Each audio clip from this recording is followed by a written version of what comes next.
প্রিয় শিক্ষার্থী, আসসালামু আলাইকুম। সবাইকে শুভেচ্ছা ও স্বাগত জানিয়ে আজকে আমাদের শ্রেণী কার্যক্রমের সাথে আমি যুক্ত হতে যাচ্ছি। আমি তাহমিনা বেগম, সহকারী শিক্ষক, Pallabi Majedul Islam model high school, Pallabi, Mirpur, Dhaka. আজকে আমাদের শ্রেণী কার্যক্রম নবম ও দশম শ্রেণী রসায়ন বিষয়ের উপর এবং আলোচ্য অধ্যায় পঞ্চম রাসায়নিক বন্ধন।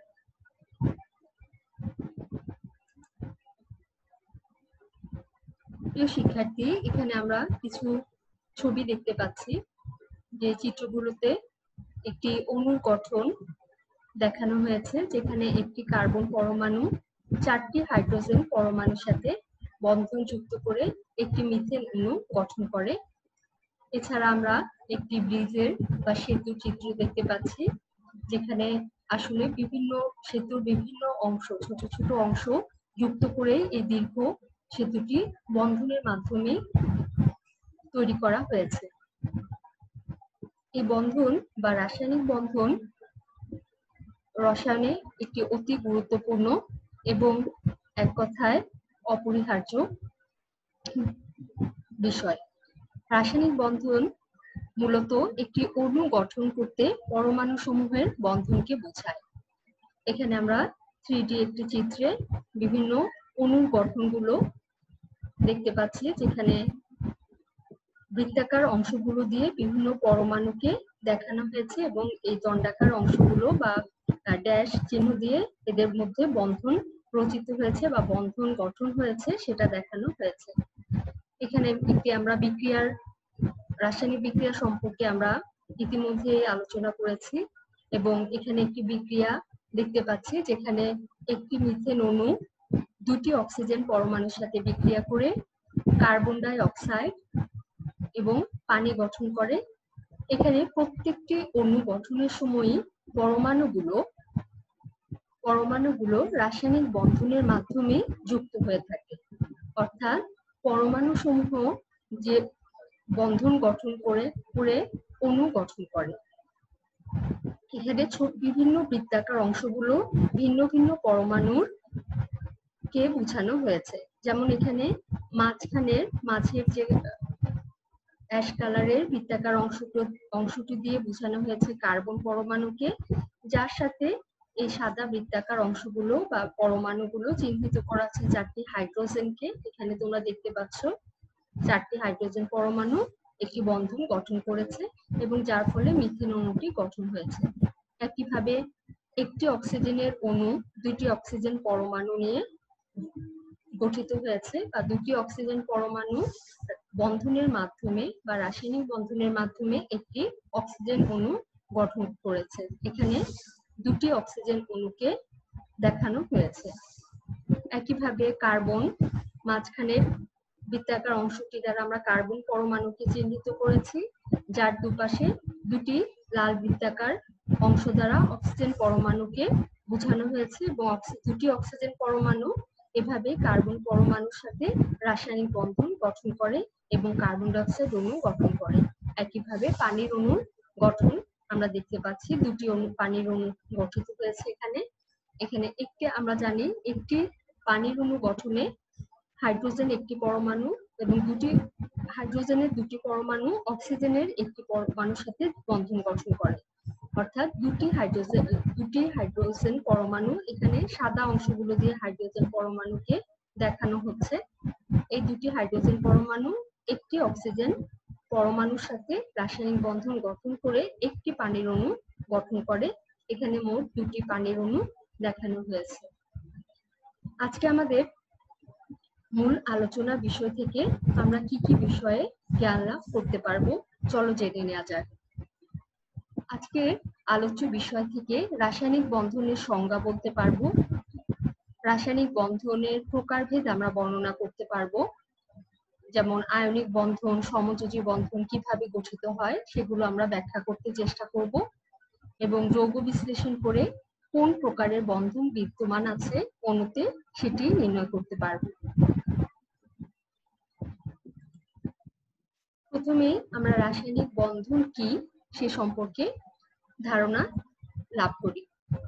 2 বা ততোধিক পরমাণু ইলেকট্রন আদান প্রদান বা নিজেদের মধ্যে ইলেকট্রন শেয়ারের মাধ্যমে যে বন্ধনে আবদ্ধ হয় তাকে রাসায়নিক বন্ধন বলে। অর্থাৎ পরমাণুগুলো ইলেকট্রন আদান প্রদান অথবা শেয়ারের মাধ্যমে, ভাগাভাগির মাধ্যমে যে বন্ধন গঠন হয় তাকে আমরা রাসায়নিক বন্ধন বলে থাকি। রাসায়নিক বন্ধন বিভিন্ন প্রকারের হয়ে থাকে, যেমন এখানে মূল 3টি প্রকার ভেদ আমরা আলোচনা করব, যেমন আয়নিক বন্ধন, সমযোজী বন্ধন, ধাতব বন্ধন। এছাড়াও বিভিন্ন প্রকার রাসায়নিক বন্ধন রয়েছে যা আমরা পরবর্তীতে জানব। আজকে আমাদের মূল আলোচনার বিষয় বিভিন্ন প্রকার রাসায়নিক বন্ধনের প্রকারভেদ নিয়ে আলোচনা। আয়নিক বন্ধন একটি অতি গুরুত্বপূর্ণ রাসায়নিক বন্ধন। এবং আয়নিক বন্ধন বলতে আমরা কি বুঝি? পরমাণু, আমরা জানি পরমাণুর কেন্দ্রে থাকে নিউক্লিয়াস এবং এর চতুর্পাশে ঘূর্ণনত অবস্থায় থাকে ইলেকট্রন। এই ইলেকট্রনের আদান প্রদানের মাধ্যমে যে ধনাত্মক ও ঋণাত্মক আয়ন গঠিত হয়, সেই আয়নগুলো পরস্পর শক্তিশালী স্থির বৈদ্যুতিক আকর্ষণ বল দ্বারা আবদ্ধ হয় বা যৌগের অণুতে আবদ্ধ থাকে, তাকে আয়নিক বন্ধন বলা হয়। অর্থাৎ আয়নিক বন্ধন বলতে আমরা বুঝবো পরমাণুর যে কোনো পরমাণু যখন ইলেকট্রন দান করে বা গ্রহণ করে তখন এরা আয়নে পরিণত হয়। অর্থাৎ ইলেকট্রন আদান প্রদানের মাধ্যমে আয়ন গঠিত হয়। এই আয়নগুলো ধনাত্মক অথবা ঋণাত্মক আয়ন হয়ে থাকে। এই ধনাত্মক ও ঋণাত্মক আয়নগুলো পরস্পর শক্তিশালী স্থির বৈদ্যুতিক আকর্ষণ বল দ্বারা যুক্ত হয়, তাকে আয়নিক বন্ধন বলা হয়।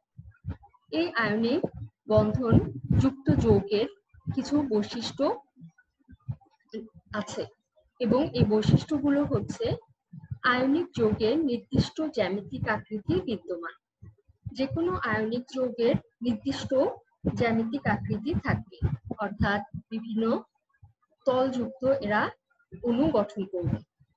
আয়নিক যৌগগুলো পানিতে দ্রবণীয়, উচ্চ গলনাঙ্ক এবং স্ফুটনাঙ্ক বিশিষ্ট।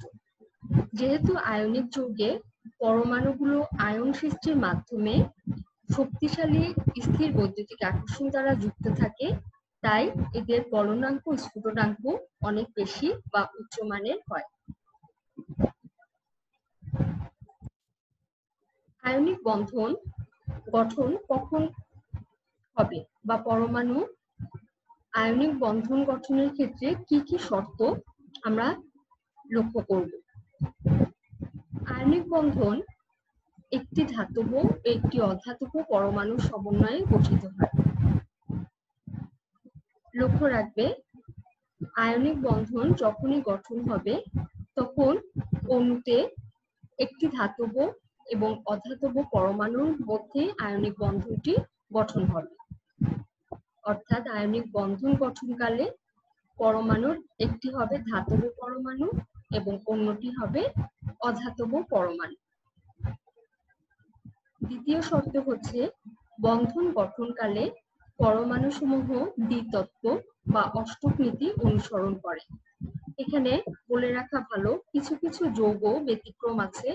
কিছু কিছু ব্যতিক্রমী যৌগে দেখা যায় পরমাণুগুলা অষ্টক নীতি অনুসরণ করে না, সেগুলো ব্যতিক্রম যৌগ হিসেবে আমরা ব্যাখ্যা করব। তবে সাধারণত আয়নিক বন্ধন গঠনকালে পরমাণুগুলো দ্বিতত্ব বা অষ্টক তত্ত্ব বা অষ্টক নীতি অনুসরণ করে। এই দুইটি শর্ত প্রযোজ্য হলে এদের মধ্যে বা পরমাণুর মধ্যে আয়নিক বন্ধন গঠন হবে।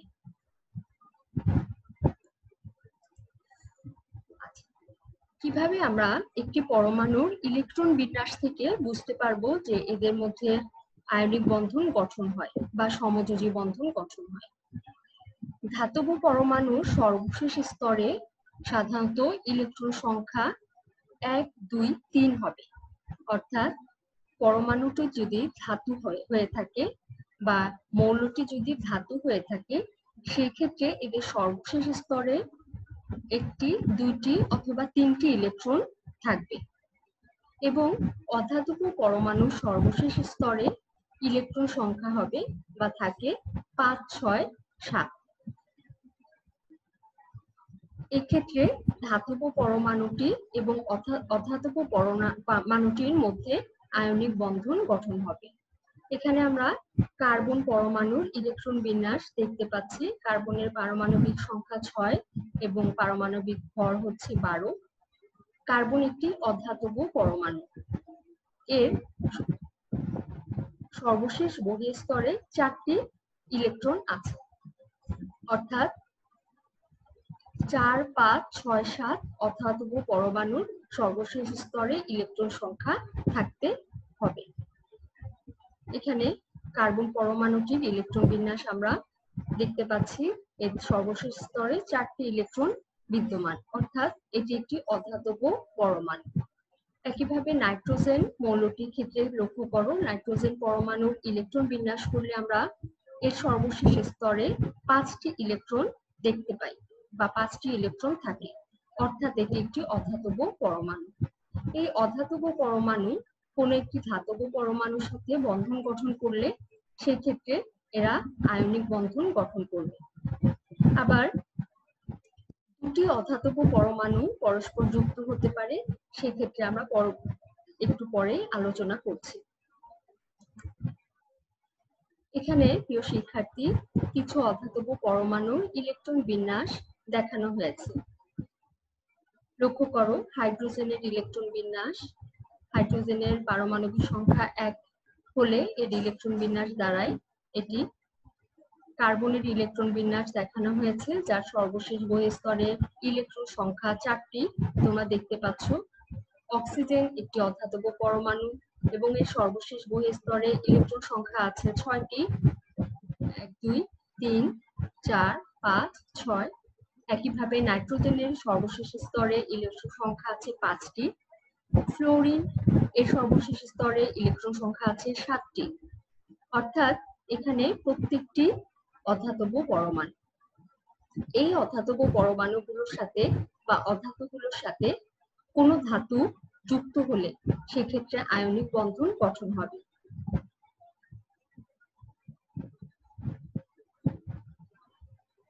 এবার আমরা ইলেকট্রন গ্রহণ এবং ইলেকট্রন ত্যাগ বা ইলেকট্রন আদান প্রদান বলতে কি বুঝি সেটি ব্যাখ্যা করি। কোনো পরমাণুর সর্বশেষ স্তর থেকে ইলেকট্রন প্রদান করলে বা ত্যাগ করলে পরমাণুটি একটি ধনাত্মক আয়নে পরিণত হবে এবং কোনো অপর একটি পরমাণু যদি এই ইলেকট্রনকে গ্রহণ করে তাহলে সেটি ঋণাত্মক আয়নে পরিণত হবে। এখানে আমরা লিথিয়াম পরমাণুটি দেখতে পাচ্ছি। পরমাণুর গঠন, লিথিয়ামের সর্বশেষ স্তরে প্রথম স্তরে 2টি এবং সর্বশেষ স্তরে বাহিরের স্তরে 1টি ইলেকট্রন আছে। এই লিথিয়াম পরমাণু যখন এই সর্বশেষ স্তরের ইলেকট্রন দান করে বা প্রদান করে তখন এটি লিথিয়াম ধনাত্মক আয়নে পরিণত হয়। লক্ষ্য করো, আমরা লিথিয়াম ধনাত্মক আয়নকে এখানে দেখিয়েছি এবং এটি যে সংখ্যক ইলেকট্রন দান করবে সেই সংখ্যাটা এই চিহ্নের সাথে যুক্ত হবে, অর্থাৎ এক্ষেত্রে লিথিয়াম 1টি ইলেকট্রন দান করেছে, সেজন্য এটি লিথিয়াম প্লাস দিয়ে দেখানো হয়েছে। 1 চিহ্নটি সবসময় উজ্জ্বল রাখা হয় এবং যদি কোনো পরমাণু 2টি ইলেকট্রন দান করে থাকে সেই ক্ষেত্রে আমরা লিখব, সেই পরমাণুর প্রতীক লিখে সেখানে 2+ দিব। আবার কোনো পরমাণু যদি 3টি ইলেকট্রন প্রদান করে থাকে সেই ক্ষেত্রে আমরা সেই পরমাণুর প্রতীকটি লিখে 3+ বা +3 লিখব। এভাবে ধনাত্মক আয়নগুলো লেখা হয়ে থাকে। এখানে আমরা পাশেই একটি ফ্লোরিনের ইলেকট্রন বিন্যাস দেখিয়েছি। একটু আগে আমরা দেখেছি ফ্লোরিন একটি অধাতব পরমাণু এবং এর সর্বশেষ বহিঃস্তরে বা সর্বশেষ স্তরে এর ইলেকট্রন সংখ্যা আছে 7টি। অষ্টকীতি অনুসারে ফ্লোরিন একটি ইলেকট্রন গ্রহণ করার প্রবণতা থাকবে। এটি একটি অধাতব পরমাণু এবং অষ্টক নীতি পূরণ করার উদ্দেশ্যে অর্থাৎ সর্বশেষ স্তরে এর 8টি ইলেকট্রন নেয়ার প্রবণতার কারণে এটি যে কোনো ধাতব পরমাণু থেকে একটি ইলেকট্রন গ্রহণ করবে। এক্ষেত্রে গ্রহণ করার পরে আয়নটি আমরা লিখব ঋণাত্মক চিহ্ন দিয়ে, সেই মৌলের প্রতীক বা পরমাণুটির প্রতীক লিখে উপরে ঋণাত্মক চিহ্ন দিয়ে আমরা ঋণাত্মক আয়নটি লিখব। এখানে যদি একটি ইলেকট্রন গ্রহণ করে থাকে তাহলে আমরা লিখব F মাইনাস, অর্থাৎ ফ্লোরিনের ক্ষেত্রে F মাইনাস। যদি কোনো পরমাণু দেখা যায় দুটি ইলেকট্রন গ্রহণ করে তাহলে সেক্ষেত্রে আমরা সেই পরমাণুর প্রতীকটি লিখে সেখানে 2 মাইনাস বা -2 লিখতে পারি। এখন লক্ষ্য করো যে এখানে ঋণাত্মক আয়নে আমরা মাইনাস চিহ্নটি কেন লিখি। আমরা জানি ইলেকট্রন নিজে ঋণাত্মক চার্জযুক্ত। কোনো পরমাণুতে যখন একটি অতিরিক্ত ইলেকট্রন প্রবেশ করে তাহলে এর ঋণাত্মক চার্জটি বৃদ্ধি পায়। সেজন্য আমরা ইলেকট্রন গ্রহণ করলে ঋণাত্মক আয়ন লিখি, এবং কোনো পরমাণু যদি ইলেকট্রন ত্যাগ করে সেক্ষেত্রে ঋণাত্মক চার্জ কমে যায় বা প্রোটন সংখ্যা বেড়ে যায়। প্রোটনের নিজস্ব চার্জ হচ্ছে ধনাত্মক চার্জ, তাই আমরা তখন পরমাণুটিকে ধনাত্মক আয়ন লিখি। এই পরমাণু দুটির মধ্যে ইলেকট্রন প্রদান এবং ইলেকট্রন গ্রহণের ফলে এই আয়নগুলো সৃষ্টি হয়, এবং এই আয়নগুলো পরস্পর শক্তিশালী স্থির বিদ্যুৎ আকর্ষণ বল দ্বারা পরস্পর যুক্ত হয়ে আয়নিক বন্ধন গঠন করে। এবার আমরা সমযোজী বন্ধন সম্পর্কে আলোচনা করব। পরমাণুর মধ্যে ইলেকট্রন শেয়ারের মাধ্যমে বা ভাগাভাগির মাধ্যমে যে বন্ধন গঠিত হয় তাকে সমযোজী বন্ধন বলা হয়। সাধারণত অধাতব পরমাণুগুলোর মধ্যে এই ইলেকট্রন শেয়ার বা ভাগাভাগি দেখা যায় এবং এদের মধ্যে সমযোজী বন্ধন গঠিত হয়। এখানে আমরা দুটি ক্লোরিন পরমাণু দেখতে পাচ্ছি। এখানে আমাদের লক্ষ্য রাখতে হবে সমযোজী বন্ধনের ক্ষেত্রে কোনো আয়ন গঠন হয় না, কেননা এরা ইলেকট্রন উভয় পরমাণুই শেয়ার বা ভাগাভাগি করে রাখে, তা কেউ আদান প্রদান করে না, তাই এখানে আয়ন সৃষ্টি হয় না। এখানে আমরা ক্লোরিন পরমাণুর ইলেকট্রন বিন্যাস দেখতে পাচ্ছি, যেখানে ক্লোরিনের পারমাণবিক সংখ্যা হচ্ছে 17, যেখানে যেটিকে ইলেকট্রন বিন্যাস করলে দাঁড়ায় 2, 8, 7। এটি যখন একটি ক্লোরিন পরমাণু যখন অপর একটি ক্লোরিন পরমাণুর সংস্পর্শে আসে তখন এই ক্লোরিন পরমাণুগুলোর সর্বশেষ স্তরে 7টি করে ইলেকট্রন থাকায় এদের অষ্টক নীতি পূরণের জন্য প্রত্যেকেরই আরেকটি ইলেকট্রন দরকার, তাই এরা একটি করে ইলেকট্রন উভয়ই ভাগাভাগি বা শেয়ার করে একজোড়া ইলেকট্রন শেয়ার করে নেয়। এখানে লক্ষ্য রাখবে এই ইলেকট্রনটা আমরা বাহির কোনো ইলেকট্রন প্রকাশ করছি না। এখানে সর্বশেষ স্তরের এই যে এই মুক্ত জোড় ইলেকট্রনটা আছে, এই মুক্ত জোড় ইলেকট্রনের সাথে শেয়ার করে এই ক্লোরিন অণু গঠন করে, এবং এর ফলে উভয় পরমাণুই তাদের অষ্টক নীতি পূরণ করে স্থিতিশীল হতে পারে এবং এদের মধ্যে সমযোজী বন্ধন গঠন হয়।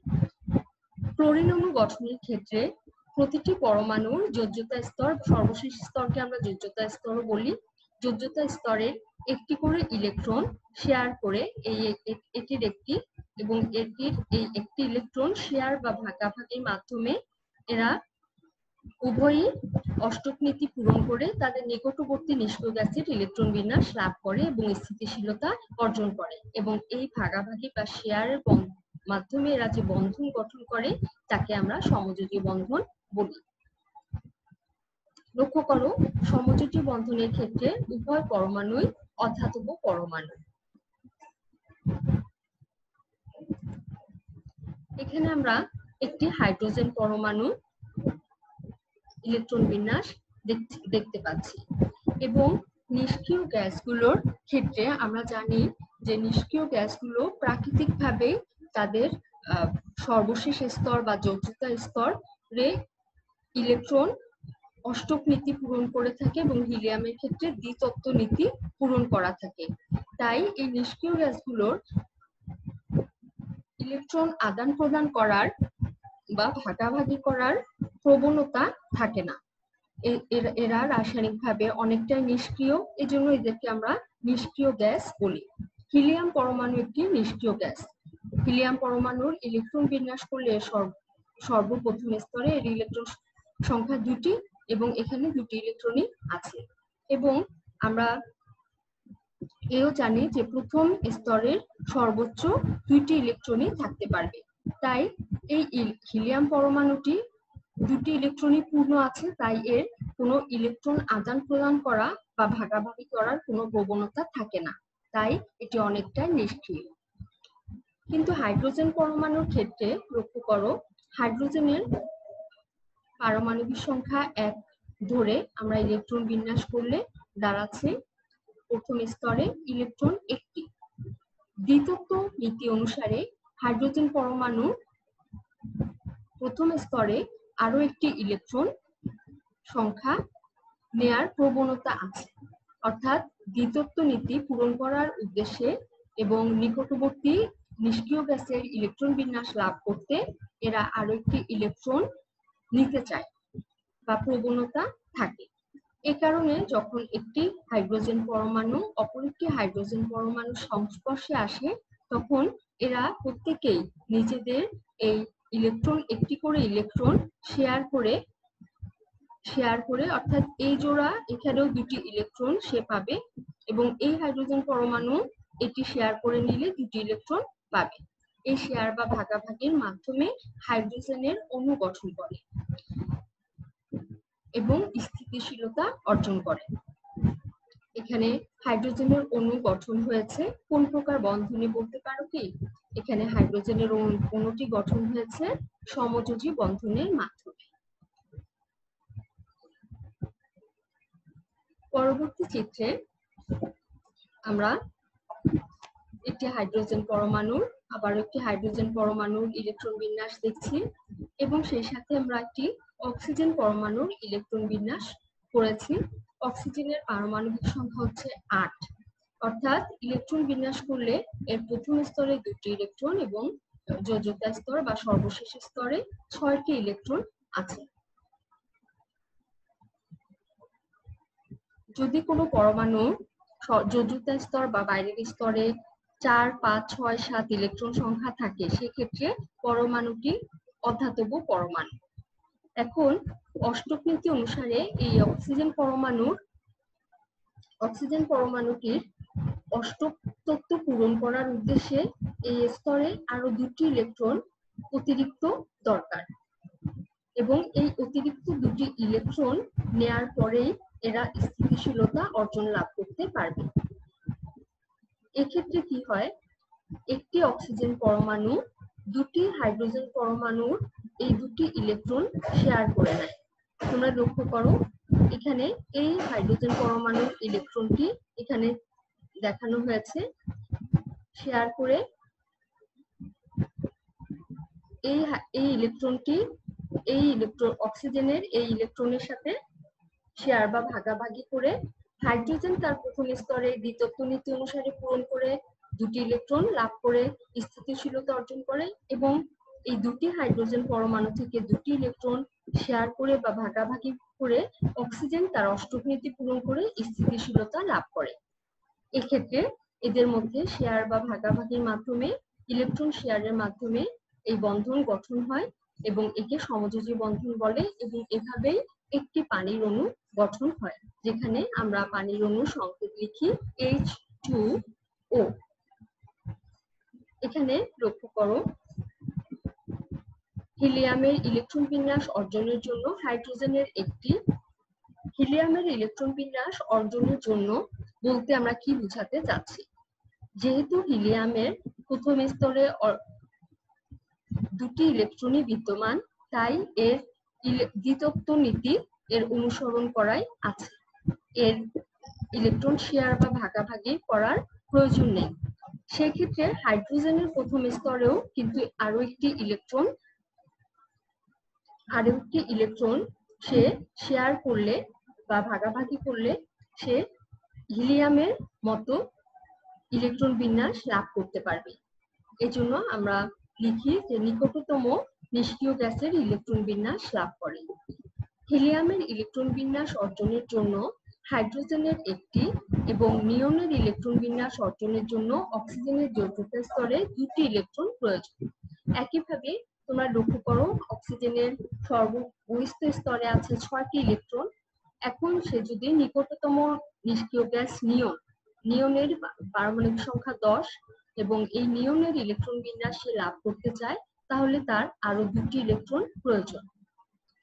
তাই দুটি হাইড্রোজেন পরমাণুর সাথে একটি অক্সিজেন পরমাণু ইলেকট্রন শেয়ার করে বা ভাগাভাগি করে পানির অণু যে অণু গঠন করে সেটি হচ্ছে পানির একটি অণু এবং এখানে সমযোজী বন্ধন গঠিত হয়।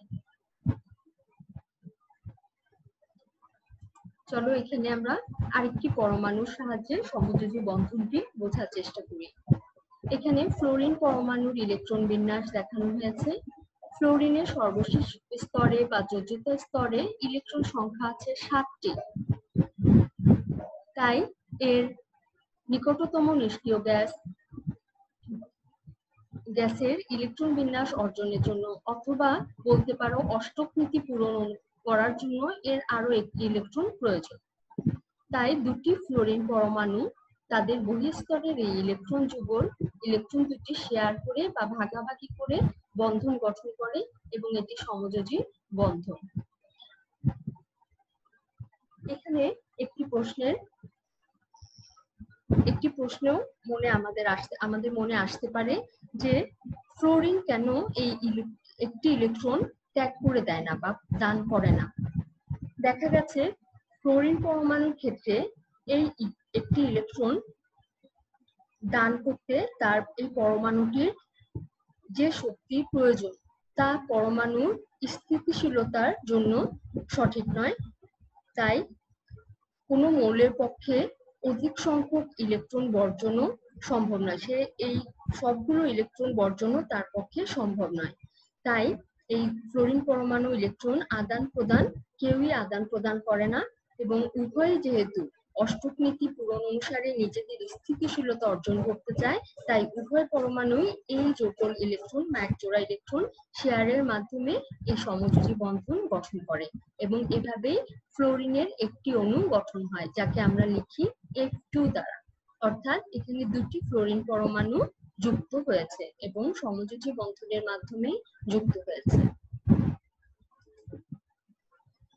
যোজ্যতা স্তরে বা সর্বশেষ স্তরে ইলেকট্রন শেয়ারের মাধ্যমে এখানে আমি হাইড্রোজেন ক্লোরাইড অণুর বন্ধন গঠন দেখিয়েছি। তোমরা দেখতে পাচ্ছ হাইড্রোজেনের ইলেকট্রন বিন্যাস যার সর্বশেষ স্তর বা যোজ্যতা স্তরে একটি ইলেকট্রন আছে এবং ক্লোরিন পরমাণুর ইলেকট্রন বিন্যাস করলে এর যোজ্যতা স্তর বা সর্ববহিস্থ স্তরে 7টি ইলেকট্রন থাকে। এখন এই ক্লোরিন পরমাণু হাইড্রোজেন পরমাণুর সাথে এই ইলেকট্রনটি শেয়ার করে নেয়। এর ফলে ক্লোরিন পরমাণু তার অষ্টক নীতি পূরণ করতে পারে এবং হাইড্রোজেন পরমাণু এই ইলেকট্রনটি শেয়ার করার মাধ্যমে তার দ্বিতত্ব নীতি অনুসরণ করতে পারে বা হিলিয়ামের ইলেকট্রন বিন্যাস অর্জন করতে পারে এবং উভয় পরমাণু স্থিতিশীলতা অর্জন করে। এখানে উভয় ইলেকট্রন শেয়ারের মাধ্যমে এই বন্ধন গঠিত হয় বলে এখানে সমযোজী বন্ধন গঠন হয়। অর্থাৎ হাইড্রোজেন ক্লোরাইডের একটি অণুতে আমরা শেয়ারকৃত ইলেকট্রন পাচ্ছি এবং এই ইলেকট্রনগুলো দেখতে পাচ্ছি যেগুলো আসলে বন্ধন গঠনে অংশগ্রহণ করেনি। যে ইলেকট্রনগুলো বন্ধন গঠনে অংশগ্রহণ করে না সেগুলোকে আমরা মুক্ত জোড় ইলেকট্রন বলি। লক্ষ্য করো এখানে দেখানো হয়েছে এই 3 জোড়া ইলেকট্রনকে, যেগুলোকে আমরা মুক্ত জোড় ইলেকট্রন বলি। অর্থাৎ এরা বন্ধন গঠনে কোনো প্রকার অংশগ্রহণ করে না। বন্ধন গঠনে শুধুমাত্র অংশগ্রহণ করেছে এই ইলেকট্রনটি এবং এই ইলেকট্রনটি এবং এই যুগল ইলেকট্রন বা এই জোড়া ইলেকট্রনকে আমরা বলি বন্ধন জোড় ইলেকট্রন, কারণ এরা বন্ধনে অংশগ্রহণ করে। সুতরাং হাইড্রোজেন ক্লোরাইডের একটি অণুর গঠনে হাইড্রোজেনের সর্বশেষ স্তর বা যোজ্যতা স্তরের একটি ইলেকট্রন এবং ক্লোরিনের যোজ্যতা স্তরের একটি ইলেকট্রন শেয়ার বা ভাগাভাগির মাধ্যমে সমযোজী বন্ধন গঠন করে এবং উভয় পরমাণু তাদের দ্বিতত্ত্ব এবং অষ্টক তত্ত্ব নীতি অনুসরণ করে। আজকের আলোচনা থেকে আমরা নিচের প্রশ্নগুলোর উত্তর নিজেরা তৈরি করতে চেষ্টা করব। যদি তোমাদের কোনো রকম সাহায্যের প্রয়োজন হয় তোমরা আমাকে ইনবক্স করতে পারো। এখানে দেয়া আছে দুটি মৌলের নাম, প্রতীক দেয়া আছে, একটি হচ্ছে ক্যালসিয়াম এবং অপরটি হচ্ছে সালফার, এবং ইলেকট্রন সংখ্যা দেয়া আছে। ক্যালসিয়ামের ইলেকট্রন সংখ্যা বা পারমাণবিক সংখ্যা হচ্ছে 20 এবং সালফারের পারমাণবিক সংখ্যা হচ্ছে 60। প্রথমে আমরা লিখব যোজ্যতা ইলেকট্রন কাকে বলে। হিলিয়াম, নিয়ন এদেরকে নিষ্ক্রিয় গ্যাস বলা হয় কেন? এখানে যে মৌলগুলো আছে এরা কোন প্রকার, এটা ধাতু না অধাতু? এক্ষেত্রে তোমরা প্রত্যেকটি মৌলের ইলেকট্রন বিন্যাস করলে সেখান থেকে কোনটি ধাতু এবং কোনটি অধাতু নিজেরা বের করার চেষ্টা করবে। মৌল দুটির যোজনী কত? আমরা প্রতীক সংকেত যোজনী পড়ার সময় আমরা বারবার জেনেছি যে যোজনী কি, এবং যোজনী প্রত্যেকটি মৌলের যোজনী আমাদের সুবিধার্থে মুখস্থ রাখা অবশ্যই প্রয়োজন। অক্সিজেন ও হাইড্রোজেন ইলেকট্রন আদান প্রদান না করে শেয়ার করে কেন? পানির অণুতে কতটি বন্ধন জোড় এবং কতটি মুক্ত জোড় ইলেকট্রন আছে? কেন হাইড্রোজেন হিলিয়ামের ইলেকট্রন বিন্যাস অর্জন করতে চায়? দ্বিতত্ত্ব নীতি অনুসারে প্রথমে কোনো পরমাণুর প্রথম স্তরে বা প্রথম যোজ্যতা স্তরে ইলেকট্রন সংখ্যা সর্বোচ্চ থাকতে পারে 2টি। তাই এই 2টি ইলেকট্রন গ্রহণ করে তার যোজ্যতা স্তরে ইলেকট্রন বিন্যাস, যোজ্যতা স্তরে 2টি ইলেকট্রন সে রাখতে চায়, এবং এই কারণেই হাইড্রোজেন হিলিয়ামের মতো ইলেকট্রন বিন্যাস অর্জন করতে চায়। আজকে আমাদের আলোচনা এ পর্যন্তই। আশা করি তোমরা আজকের আলোচনা থেকে উপকৃত হবে। দেখা হবে পরবর্তী ক্লাসে। শেষ পর্যন্ত তোমরা সবাই সুস্থ থাকো, ভালো থাকো। অনেক ধন্যবাদ জানিয়ে আজকে শেষ করছি। আল্লাহ হাফেজ।